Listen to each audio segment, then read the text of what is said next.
अगर सेंटर और स्टेट में लड़ाई हो जाए तो किसका कानून चलेगा? इसका जवाब छिपा है भारतीय संविधान के पार्ट 11 में। पार्ट 11 क्या है? पार्ट 11 में सेंटर और स्टेट की रिलेशन के बारे में बताया गया है। आर्टिकल 245 से लेकर 263 तक इसका प्रावधान किया गया है। इसमें बताया गया है कानून कौन बनाएगा, कौन उसे इम्प्लीमेंट करेगा और कब सेंटर स्टेट पर अपना कंट्रोल कर सकता है। अब इम्पॉर्टेंट 3 लिस्ट के बारे में जान लेते हैं। सबसे पहली है यूनियन लिस्ट। इसमें जो भी विषय होते हैं, सब्जेक्ट होते हैं, उस पर कानून बनाने का अधिकार पार्लियामेंट के पास होता है। सिर्फ पार्लियामेंट ही कानून बना सकते हैं। For example defence, banking, currency, railways. दूसरी है state list. Only state usually make law. सिर्फ राज्य सरकार ही इस पर कानून बना सकती है। Example police, agriculture, health, public order. Third है concurrent list. Both centre and state make laws. Centre और स्टेट दोनों लॉ बना सकते हैं।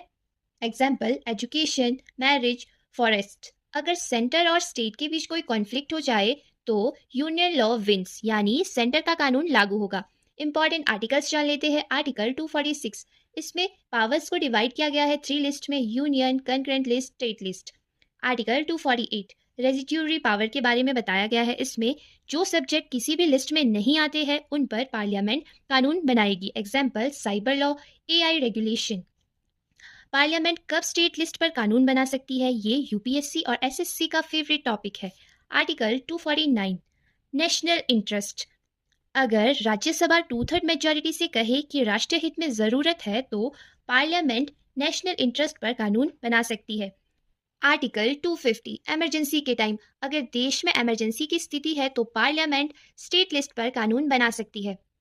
आर्टिकल 252 अगर 2 या 2 से ज़्यादा स्टेट रिक्वेस्ट करे तो पार्लियामेंट कानून बना सकती है स्टेट लिस्ट पर। Example water pollution law.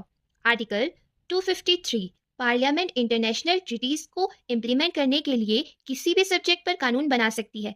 Administrative relation, ये भाग बताता है कि स्टेट और सेंटर प्रशासन में कैसे काम करेंगे।